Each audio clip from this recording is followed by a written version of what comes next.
आप देख रहे हैं RZ हिंदी इंडिया न्यूज। अपनी मिट्टी अपने लोग।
मुझे समझ नहीं आ रहा है कि ये पटाखे हमारे वालों में लगाया है तो मुखालिफी में लगाया है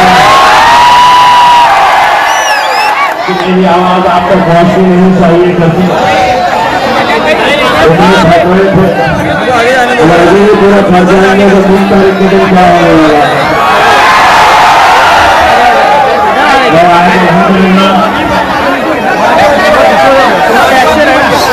आप लोग आगे पीछे बढ़ रहे हैं, आप लोग नीचे बैठ रहे हैं ताकि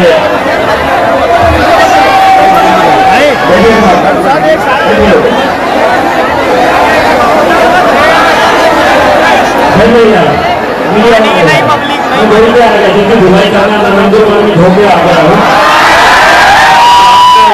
अगर आपको खबर चाहिए तो नंदुरबार वालों से उठा दीजिएगा उसमें सबको हो जाएगा।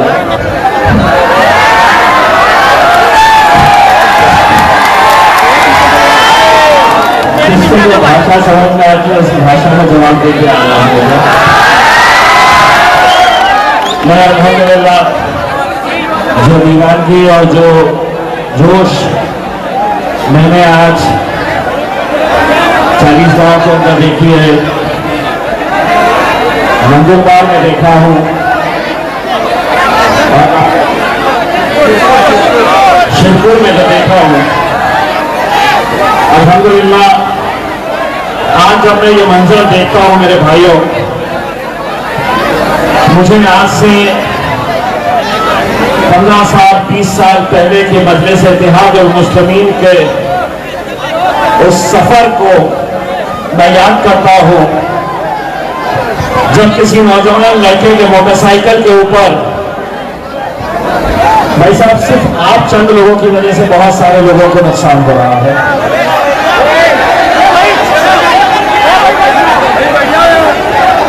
बाकी के पीछे इतने अच्छे लोग बैठे हुए हैं। टोपी वाले साहब आप टोपी निकाल दीजिएगा, आपकी टोपी की वजह से हो रहा है। अब हमें बहुत सारे लोग टोपियां पहनाने वाले हैं। देखिए बुजुर्ग शख्स आपके पीछे खड़े हुए हैं, अगर आप नहीं बैठेंगे तो शायद मैं बैठ जाऊंगा।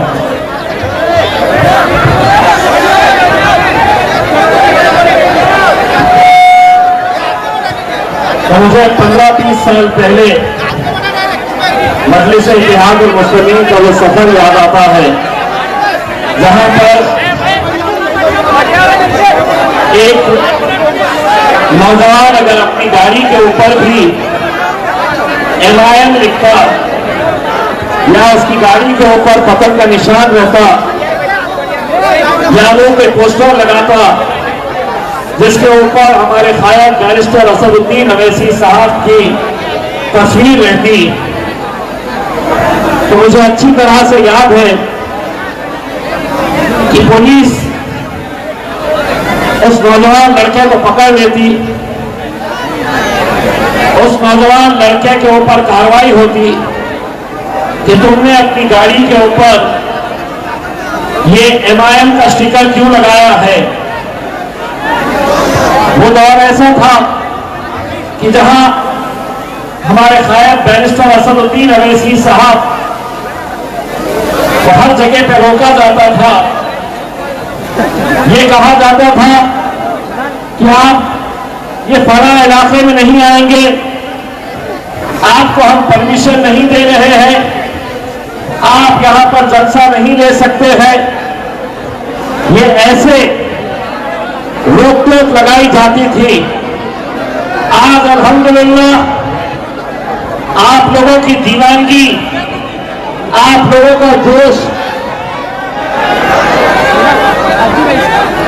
और आप लोगों का जज्बा ऐसा है कि ये सफर ऐसा तय करके अल्हम्दुलिल्लाह आए हैं कि जब हम पार्लियामेंट के अंदर गए तो जो लोग हमको असद साहब को बोलने नहीं देते थे, तो अब हम पार्लियामेंट के अंदर जाकर वही लोगों को, इस मुल्क के वजीर आजम नरेंद्र मोदी के सामने भाजपा के सांसदों को पार्लियामेंट के अंदर बैठ के हम बोलते थे, चल बैठ रहे बैठ। ये सफर मेरे भाइयों ऐसे ही तय नहीं हुआ है। बहुत सारे नौजवानों की कुर्बानियां इसमें शामिल है। देखिए, अगर आप लोग नहीं बैठेंगे, ये दो चार लड़के जो हुज्जत कर रहे हैं, भाई साहब तुम्हारी पूरी ताकत, तुम्हारा पूरा जोश जो है वो 2 तारीख के दिन लगा, जब पतंग की निशानी दिखी तो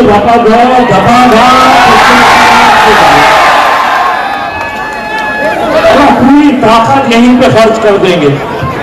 मेरे को बैठने को कैसा बोल रहा, मेरे को बोल रहा बैठने के लिए। मेरे को 2 भाई लोग आए जैकेट के अंदर, तो दोनों के लिए जोरदार तालियां लगा। भैया दोनों जैकेट वाले साहब, आप दोनों की मर्दानगी को जिंदाबाद, सारी ताकत यही खर्च कर दो। मेरे को कैसा बैठने के लिए बोल रहा है।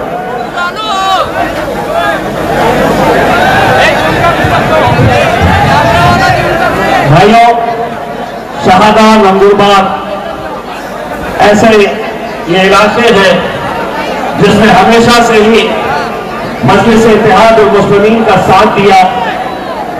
आप लोगों की दीवानगी, आप लोगों की मोहब्बत आज मजलिस को इस मुकाम तक लेकर आई है कि जहां पर जिस बिहार के अंदर हम 9 सीटें जीतने वाले थे, लेकिन हम जीते कितने, तो हमने 5 सीटें जीते। 4 हम हारे क्यों, 4 हम हारे कैसे, तो यकीन मानिए वो 4 सीट हराने में कोई गैरों का हाथ नहीं था, हमारे अपने ही थे जिन्होंने हमारे पीठ में खंजर घोंपने का काम किया था। और उन्हीं की वजह से ये 4 सीटें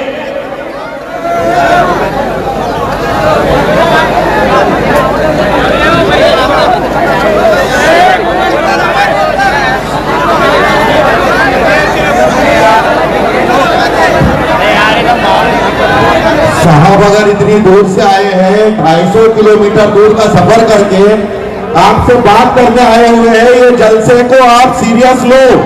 खुदा के लिए इस हुजूम को आप एक शक्ल दो।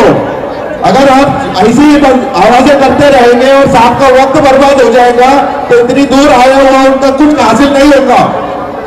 खुदा के लिए चौक चौराहों के ऊपर इस तरीके की बड़ी बड़ी मजलिसों को इस तरीके से शोर गुल के अंदर बर्बाद मत करो।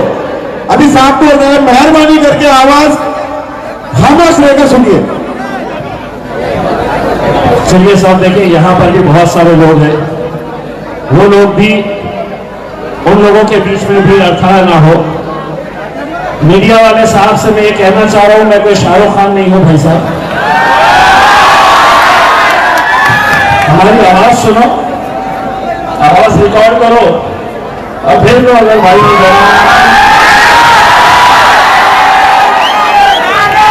देखना किसको है, जो बोल रहे हैं भाई और बहनों।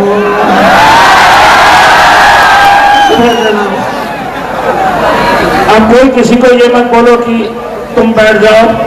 अब जो जहां पर है वो बच्चा तड़प रहा कुर्सी के लिए। आगे अगले टाइम तुझे औरंगाबाद से खासदार की कुर्सी दे देता हूं, अभी बैठ जाते सुकून से।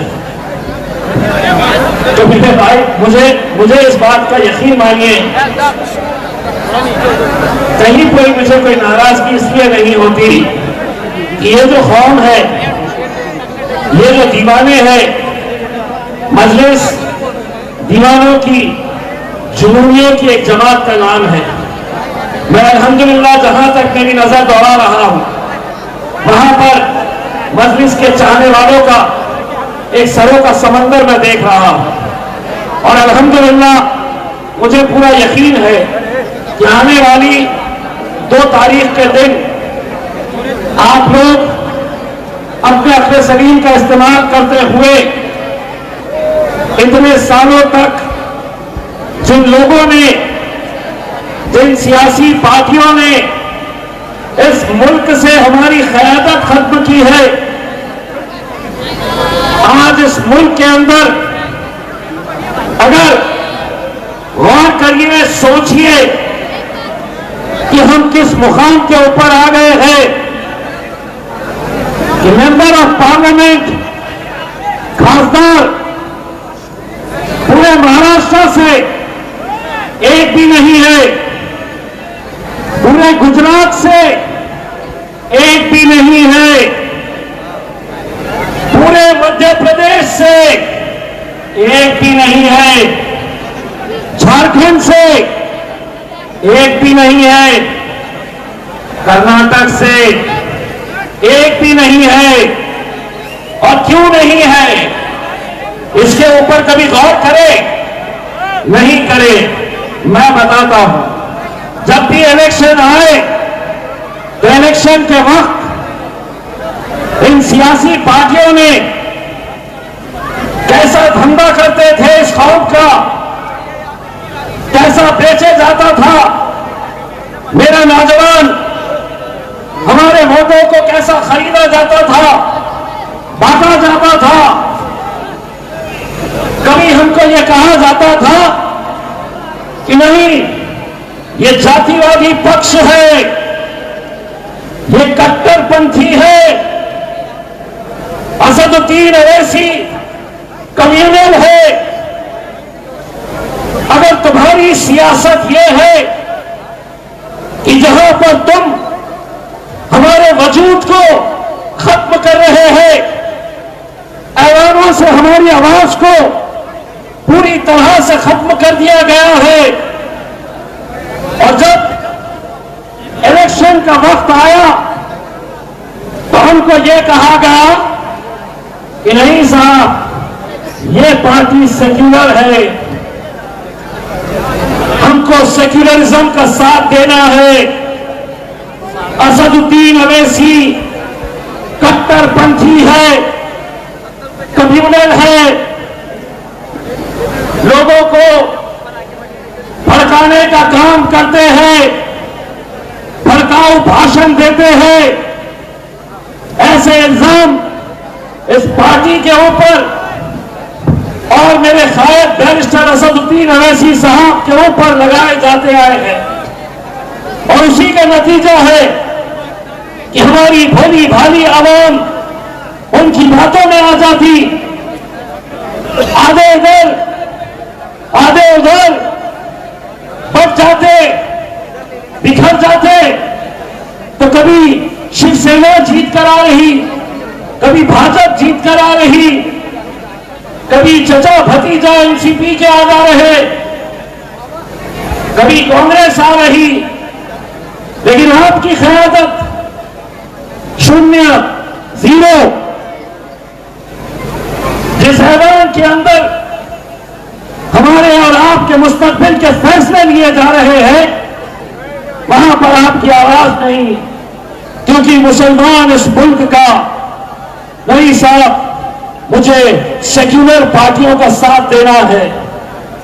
आज भी मुझे यकीन है कि शहादा में भी, नंदुरबार में भी ऐसे ही बातें की जा रही होगी कि नहीं, हमको सेक्युलर पार्टियों का, सेक्युलर गठों का साथ देना है। असदुद्दीन अवैसी कट्टरपंथी है, कम्युनल है। तो अगर यही बात है तो सुन लो अच्छी तरीके से, हाँ हम कट्टरपंथी हैं।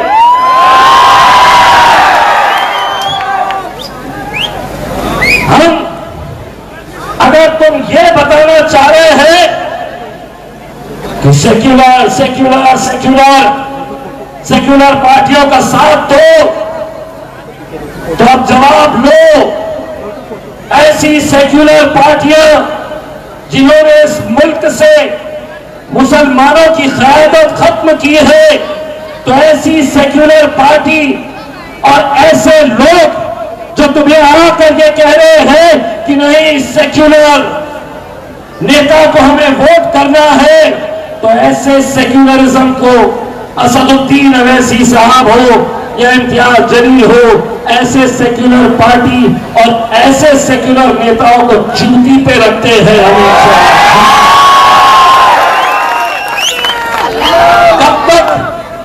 कब तक हम इनका शिकार होते रहेंगे?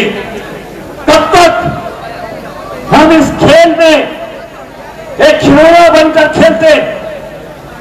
जो सियासी पार्टी आ रही ये ऐसी महफिलें सजाएंगे, बताएंगे कि हम कितने सेक्युलर हैं। क्या कभी किसी ने उनसे पूछने की जरूरत की? क्या कभी किसी ने पूछा कि शरद पवार साहब आपको इतने सालों से, राहुल गांधी साहब आपको इतने सालों से यही कौम है जो लगातार वोट देते आई, आपने अपनी हुकूमतें बनाई, बदले में हमें क्या मिला? आबादी आपकी बढ़ रही है, आबादी हमारे दूसरे समाज, दूसरे धर्म, दूसरे मजहब के लोगों की भी बढ़ रही है, लेकिन उनकी नुमाइंदगी पार्लियामेंट हो, असेंबली हो, नगर परिषद हो, उनकी नुमाइंदगी बढ़ रही है और हमारी नुमाइंदगी घट रही है या खत्म हो रही है। इसीलिए मैं ये जो कहता हूं कि मुसलमानों को इस मुल्क के अंदर कभी गैरों ने नहीं हराया है, मुसलमानों को हमेशा मुसलमानों ने ही हराया है। बात कड़वी है लेकिन हकीकत है, सच्चाई है। और अगर उसकी जिंदा मिसाल अगर देखना है, बहुत दूर जाने की जरूरत नहीं है मेरे भाई, बहुत ज्यादा दिमाग लगाने की जरूरत नहीं है। आपका ये बेटा, आपका भाई, आपका दोस्त इम्तियाज जलील आपके सामने खड़ा है, पूरे महाराष्ट्र से इकलौता एक मुस्लिम एमपी, दूसरी पार्टियों का तो सवाल ही नहीं, क्योंकि हमको कहा जाता कि अगर हम किसी मुसलमान को टिकट दिए तो मुसलमान तो उसको वोट देता है, लेकिन दूसरे धर्म के लोग उसको वोट नहीं देते, इसीलिए हम उनको टिकट ही नहीं देते। तो हम उनको पूछना चाहते हैं, बल्कि बोलना चाहते हैं कि अब हम भी तुम्हारा ठेका नहीं लिए हैं सियासत, दुकान तुम्हारी अब चलाते रहेंगे। तुम ये सोचेंगे कि ये लोगों का काम क्या है। तो जिस तरह शादी होती है, घोड़ी आती है, दूल्हे भाई बैठते हैं, तो कभी उस घोड़ी के ऊपर शरद राय बैठते हैं, कभी उस घोड़े के ऊपर अजीत फादा बैठते हैं। राहुल गांधी की तो खैर शादी मिली हुई है, तो कभी वो खान देखते हैं, मोदी जी अमित शाह को तो घोड़ा बर्दाश्त नहीं करेगा, वो हड्डी पे बैठते हैं। लेकिन अब हमने एक बात उनको साफ तरीके से कह दिए है और आप लोगों की तरफ से एक बार फिर से करो रिकॉर्ड। तो हमने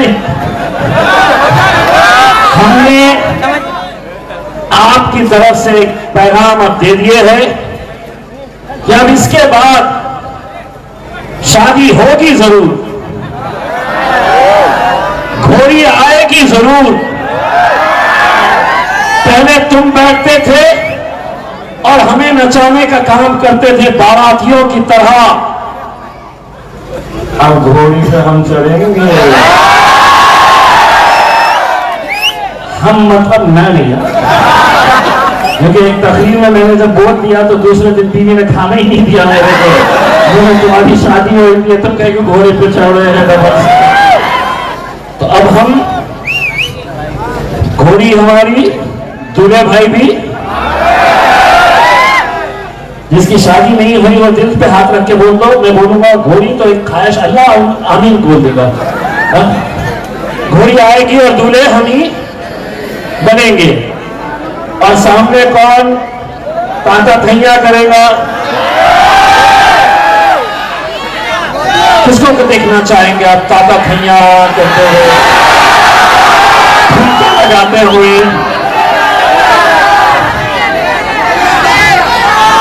गोरी नाम, गोरी किसका नाम लेने वाले? यहाँ पे तो सुना है बोलता हूँ उसके ऊपर अभी बाल वालों का तो हिसाब होना है, फिर पकड़े का भी। देखिए एक चीज समझ जाइए, मजलिस इत्तेहादुल मुस्लिमीन और दूसरी जमातों के अंदर सबसे बड़ा फर्क क्या है आप जानते हैं? मेरे जो खायद है बैरिस्टर असदुद्दीन अवैसी साहब, आपके जो खायद है बैरिस्टर असदुद्दीन अवैसी साहब, उन्होंने हम सबको एक सीख दी है, एक पैगाम दिया है, और वह ये पैगाम है कि इस मुल्क में जीना है तो सर ऊंचा करके और सीना चौड़ा करके चलना सीखो। ये पैगाम हमें दिया गया। इसीलिए अगर तुम ये सोच रहे हैं कि तुम आएंगे, स्टेज लगाएंगे और फिर हमारे खिलाफ बड़बड़ाएंगे, अवैसी ऐसा अवैसी वैसा, तो अवैसी साहब तो जवाब नहीं देंगे। उनका ये छोटा भाई है ना, उनके लिए आनी काफी है, अच्छी तरह से काफी है। इसीलिए जब पार्लियामेंट में गया पहली मर्तबा, तो असद भाई तकरीर करने के लिए जब भी खड़े रहते थे तो एक आध भाजपाई वहां पे कोने में बैठ के असद साहब को कुछ बोलता था। असद साहब अपनी तकरीर करते रहते थे और ये भाजपाई वाले, शिवसेना के एमपी, कभी कांग्रेस के एमपी असद साहब के खिलाफ वहां पे बैठे बैठे बोलते थे। तो जब हम गए ना तो हम असद साहब के पीछे जाके बैठ गए। आप बोल, अब बोल ना। तो एक आध किसी के आड़ में आ जाता था, कुछ तो बोलता था, और जैसे ही बोलता था तो अपन बोल, अरे चल रे 56 देखे तेरे जैसे हुकूमत होगी तेरी। तकलीफ उनको यही हो रही थी कि बोले हमारी हुकूमत, इतने सारे हमारे नेता एमपी एमएलए, हमारे यहाँ पे हमारा राज्य, वहाँ पे हमारा राज्य, हमला आंकड़े मायने नहीं रखते। 200 हो या 300 एमपी होना, 300 एमएलए होना, अरे मेरा शेर अकेला है तो नरेंद्र मोदी का। वो भी सोचते हैं कि यार ये आदमी अकेला पार्लियामेंट के अंदर, और ये किसी को गिनता ही नहीं है, सबकी ले लेता, सबकी बजाता। तो जब मैं गया तो तो मेरे दिमाग में एक सवाल आया कि यार वाकई में असद साहब के अंदर ये हिम्मत कहां से मिलती है कि अकेले वो 550 के करीब का ऐवान वहां पर शेरवानी, टोपी, दाढ़ी, अल्हम्दुलिल्लाह, और वो शेर खड़ा होता है। तो मैं भी सोचता था कि इतनी हिम्मत कहां से आती है। मैं जब गया तो मुझे जवाब मिला, ये हिम्मत यहां से आती है मेरे भाई, ये आप लोगों के पास से ये हिम्मत मिलती है मेरे भाई। जीत और हार इलेक्शन के अंदर हमने बहुत देखे हैं, लेकिन कब तक हम अपनी क़यादत को ऐसे ही अपनी आंखों के सामने खत्म होता हुआ हम देखते रहे। इससे बढ़कर और क्या चाहिए कि हर रोज हमारी इबादत गाहों को निशाना बनाया जा रहा है कि नहीं, ये गैर कानूनी है।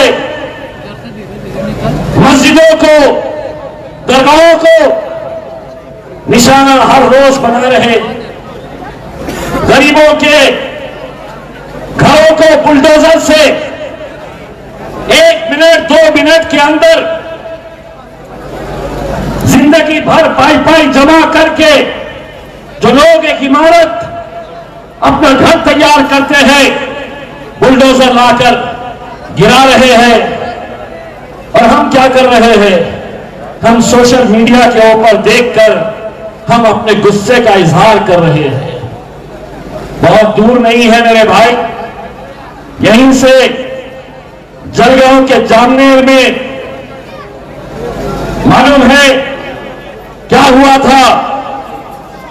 एक जवान बच्चे का खत्म हो जाता है, मां बाप के सामने वो दम तोड़ता है।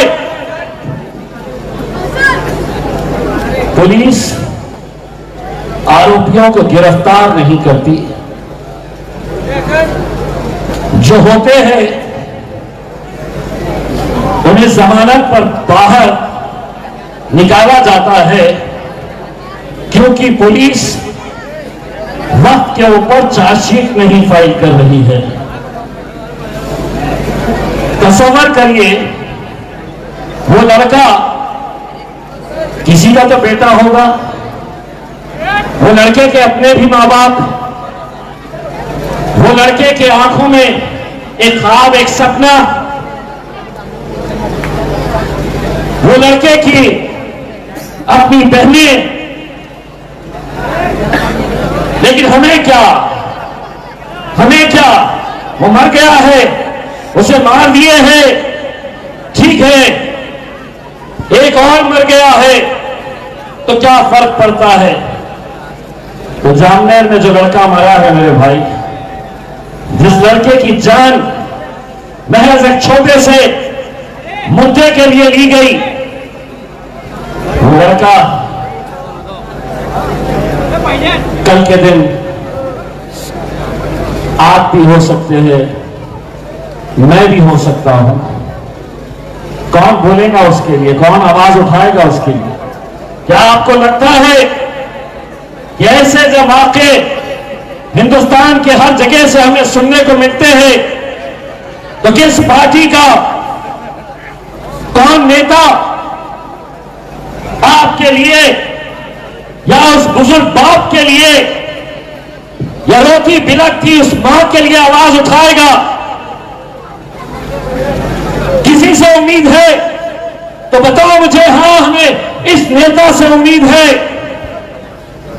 नहीं मेरे भाई, कोई नहीं उठाने वाला, कोई नहीं लड़ने वाला, कोई नहीं तुम्हारे लिए बोलने वाला। ऐसे न जाने कितने किस्से, कितने हादसे हम हर रोज हिंदुस्तान के अलग अलग गांव से, अलग अलग शहरों से हम देखते हैं, लेकिन हमें कोई फर्क नहीं पड़ता है, क्योंकि मरने वाला मेरा थोड़ी रिश्तेदार है, मेरा थोड़ी दोस्त है, लेकिन हकीकत में हमारे कलमे का भाई है मेरे भाई, हमारे कलमे का भाई है वो। मुझे आज भी याद है बंजारा के एक गांव के अंदर एक नौजवान 32 साल का लड़का इशा की नमाज के वक्त 7 महीना उसकी बीवी हामिला, प्रेग्नेंट 7 महीने से दस्तरखान बिछा हुआ। वो 32 साल का इंजीनियर बीवी से कहता है कि मैं इशा की नमाज पढ़ के आके आज खाना खाऊंगा, दस्तरखान सजा हुआ है। उसी दौरान बजरंग दल के कुछ गुंडे उस गांव में आते हैं।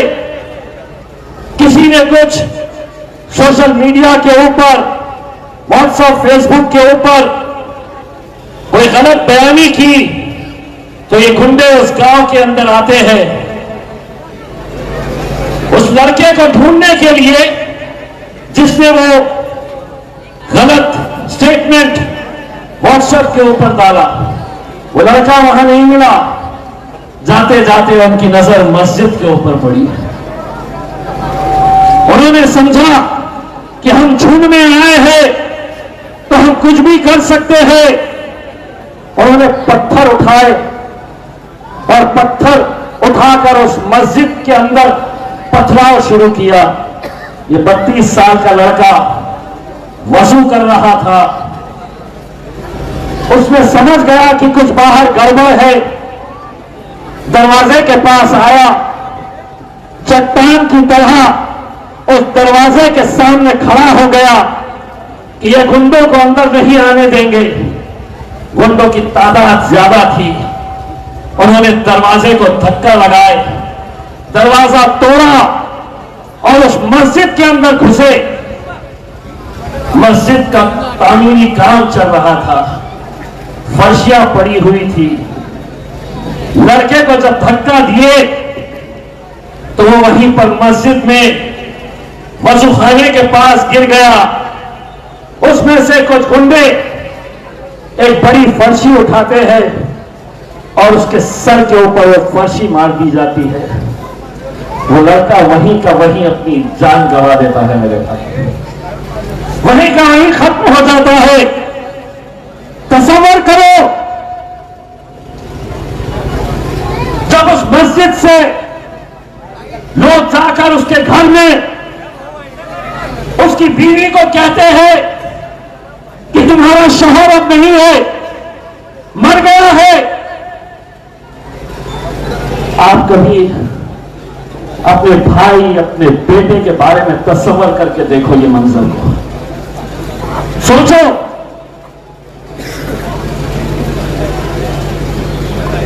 दो महीने के बाद उस लड़के के बुजुर्ग वालिद मेरे पास औरंगाबाद आते हैं। दुबले पतले, दाढ़ी टोपी, बुजुर्ग शख्स। जब वो मुझसे मिलते हैं तो उनके हाथ और पूरा जिस्म थरथरा रहा था। मैंने उनका हाथ पकड़ा तो उन्होंने मुझसे सिर्फ इतना कहा कि बेटा, मेरे बच्चे के कातिलों को सजा दिलवा दो। पुलिस उन्हें गिरफ्तार भी नहीं कर रही है, दबाव आ रहा है। मैंने वहीं का वहीं उनके सामने वहां के एसपी को फोन लगाया और मैंने उस एसपी को अपनी तरफ से यह बताया कि 48 घंटे का टाइम दे रहा हूं। अगर ये आरोपियों को गिरफ्तार नहीं किए तो तुम्हारे पुलिस स्टेशन के सामने आकर धरना दूंगा।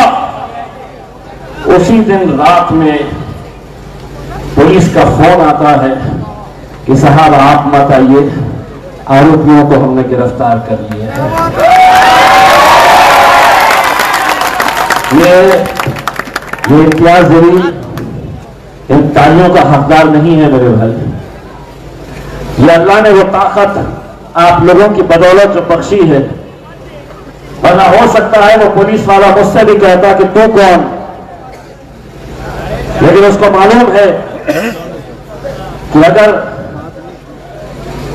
हमारे किसी नौजवान बुजुर्ग के खिलाफ नाइंसाफी होती है तो आवाज उठाने वाली आवाज का नाम है बैरिस्टर असदुद्दीन अवैसी।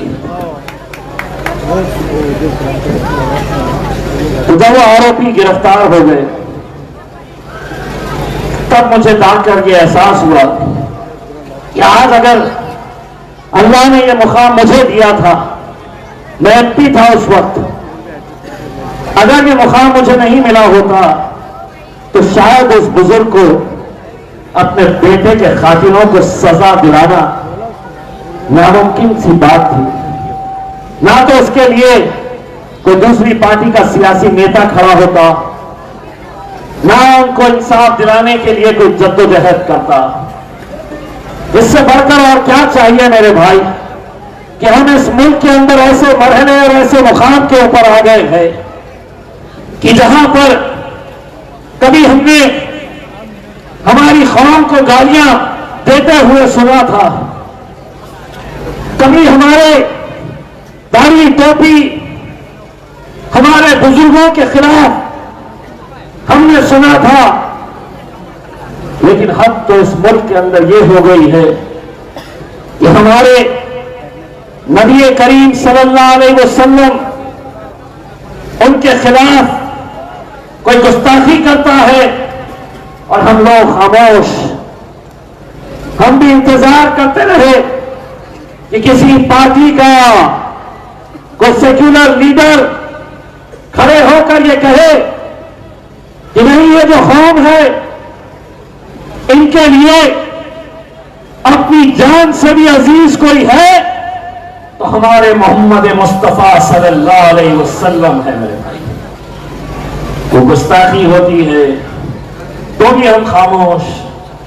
ये हिम्मतें जो बढ़ रही है वो इसलिए कि सियासत की गलियारों के अंदर हमारी आवाज नहीं है। हम को ये समझ रहे हैं कि ये बुज़दिल हो गए हैं, ये बुज़दिल कौम हो चुकी है, हम इनके बच्चों को उठाएंगे, मारेंगे, मॉब लिंचिंग करेंगे, हम इनकी मस्जिदों को निशाना बनाएंगे, मदरसों को बंद करवाएंगे। ये तो बुज़दिल है, ये क्या करेंगे? मैं सिर्फ उनको इतना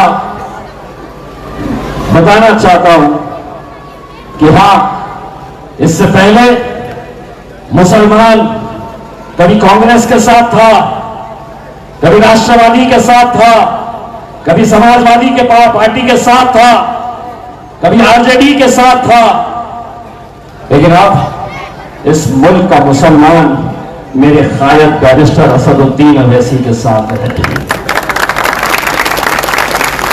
ना हम सुनेंगे, ना हम झुकेंगे। हम अच्छी तरीके से जवाब देना जानते हैं और जवाब का मतलब यह है जमहूरी तर्ज के ऊपर, जमहूरियत में रह के। जमहूरियत बोले तो डेमोक्रेसी है, नहीं तो आप चला देंगे। हमने बोला जिसको भी बोल के गया है करके, भड़काऊ भाषण दे के गया है करके। जमहूरियत, उस जमहूरियत में डॉक्टर बाबा साहब अम्बेडकर ने एक संविधान दिया। कानून उनके लिए जो है वो कानून मेरे लिए भी है, लेकिन ये समझेंगे कि साहब हम किसी को मार देंगे, जलगांव के पुलिस वाले चार्जशीट फाइल नहीं करेंगे।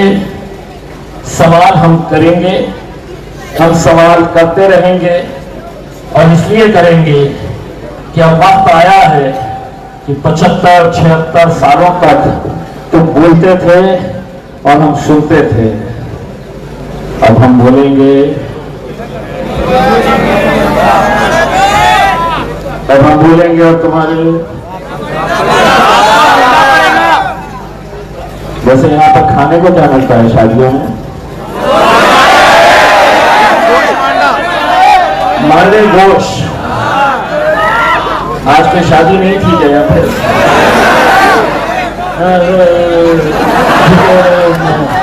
अरे बोलो बोलो। मैं क्या शाहरुख नहीं, अब उनकी तरफ चलो, कैमरा घुमा, कैमरा घुमा।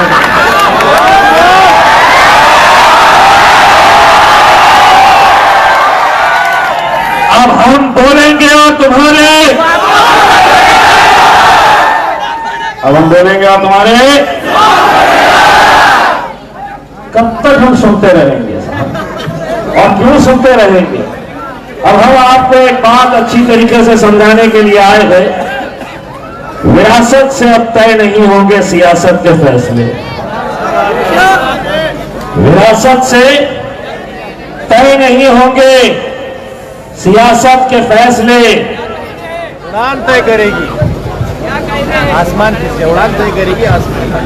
ये क्या है जानते हैं? ये सिक्का है। तो ये समझ लो, विरासत से तय नहीं होंगे सियासत के फैसले, उड़ान तय करेगी कि आसमान में सिक्का किसका है। और ये सिक्का क्या है? छह है पूरे। खड़े हो जाओ।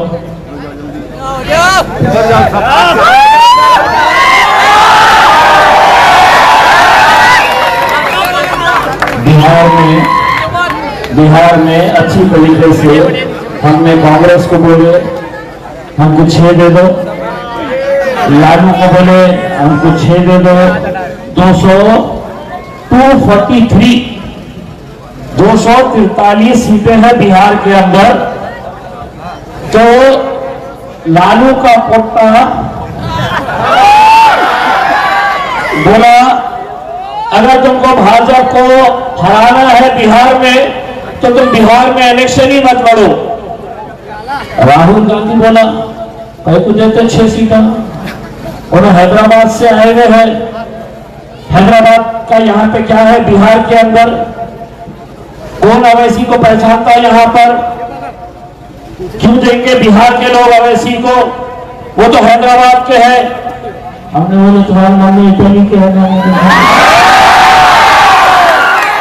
हमने कुछ बोले क्या? आप इटली से आके लड़ सकते हैं, हमारा शेरवानी का भाई वहां से हैदराबाद से नहीं आ सकता है। तो हमने क्या करे? चलो आप नहीं देते, घोड़ा मैदान सामने। फिर हमने ऐसा कहेंगे, बोले कि अब आ जाओ, जितने आते आ जाओ, 100 सवार की। कांग्रेस कितने मिले मालूम? बिहार में 6। मरने से कितने मिले? 5। और 5 कैसे लिए रखे मालूम क्या?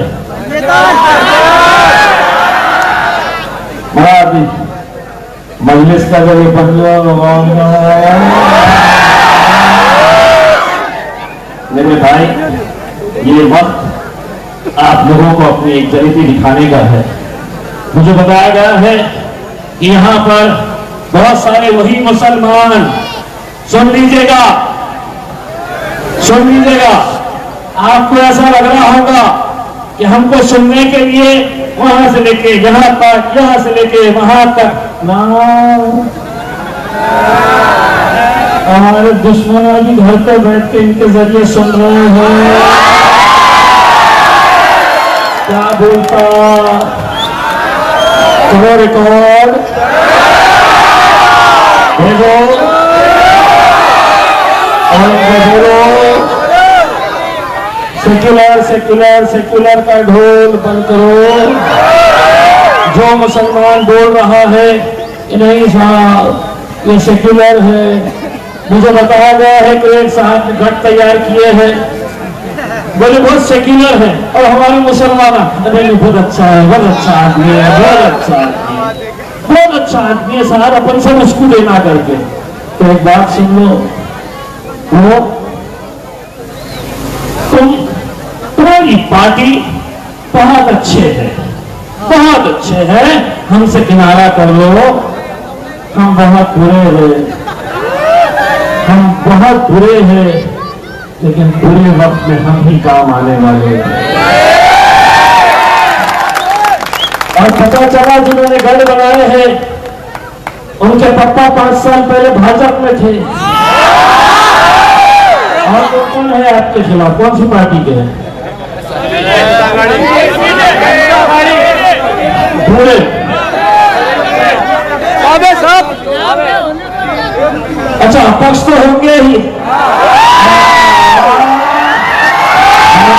हमको हराने के लिए अपक्ष लोग हर 5 साल के बाद ये अपक्ष वालों ने धंधा कर लिए हैं। खाली टंकी लेकर मोटरसाइकिल लेकर घूमते, खुद भागता का पेट्रोल भागता का। हर 5 साल के बाद ये आ जाते हैं, इलेक्शन लड़ते, मैं जीत रहा। नतीजा आए तो पता चलता कि को 40 मिले, को 30 मिले, को 35 मिले करके, लेकिन प्रचार जम के करते हैं। और बाकी के पार्टियां तो आपको मालूम है, भाजपा ने तो बोल दिया है कि इस कौम की हमको जरूरत ही नहीं है करके। हमारे अपने भी टुकड़ी मार लिए।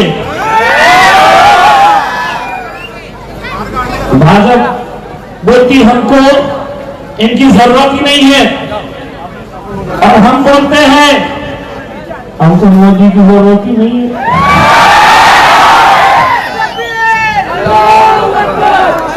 बस क्या है,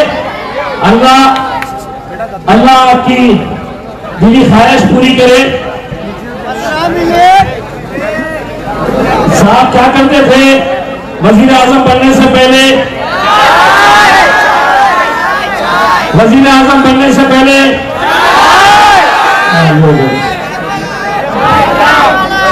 2029 का इलेक्शन लोकसभा का आएगा।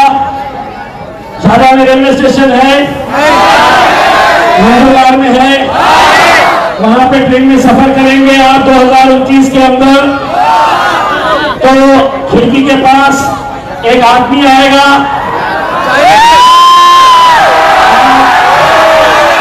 आप टांग पे टांग रख के बर्थ के ऊपर लेटे हुए हैं, और एक खिड़की से झांक कर एक आदमी कहेगा, भाई और बहनों, जय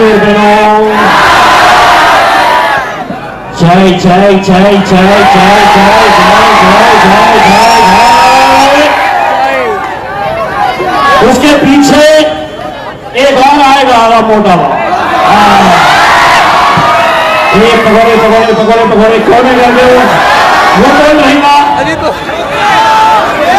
फिर अपन चाय पी के बाहर आएंगे तो जिस गुस्ताख रसूल की तारीफ के अंदर इतना शिंदे साहब, तुमने उस गुस्ताख रसूल की पीठ थपथपाई थी और कहा था कि तुम्हारा बाल भी कोई बाका नहीं कर सकता हमारे राज्य में। स्टेशन के बाहर ये साहब भी नजर आएंगे ऑटो के अंदर सफेद पैंट कोट पहन के, और इनका जमीन निकलेगा स्टेशन के बाहर बन गए ऑटो चलाते थे। तो हमको पता चला तुम चाय बेचते थे, हमको पता चला। और इंशाअल्लाह अल्लाह ने चाहा 2029 के अंदर जाओ, धंधे अपने करो बहुत अच्छे से, हमको हमारे हाथ पे छोड़ो। और आपको मुझे एक वादा करना है कि 2 तारीख के दिन आपकी मोहर किस पे लगने वाली है? वाह, तुम तो पक्का प्लेयर लग रहा है, कितना अच्छा भी काटा होगा तुम्हें। बोलो 2 तारीख के दिन किसके ऊपर मोहर लगने वाली है? बोलो बैरिस्टर असदुद्दीन ओवैसी, मजलिस इत्तेहाद मुस्लिमीन। और अब एक नारा जिसे सुनकर ऐसी तकलीफ और ऐसी अंगार होती है, और ये नारा अल्हम्दुलिल्लाह हिंदुस्तान की कोई सियासी जमात के जलसे के अंदर तुम्हें सुनाई नहीं देगा।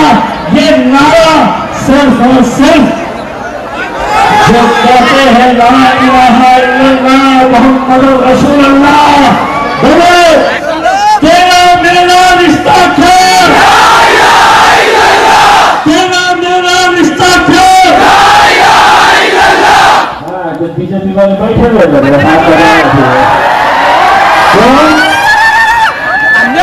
पीछे भी दिख रहे हैं, है ना रिश्ता। अरे बोलो, हम है ना तुम्हारे पीछे, बोलो तेरा मेरा। हमारे चैनल पे खबरें देने के लिए संपर्क करें वासिम शेख, प्रधान संपादक, मोबाइल नंबर 8149797961। खबरें पसंद आए तो लाइक करें, कमेंट करें, सब्सक्राइब करना ना भूलें।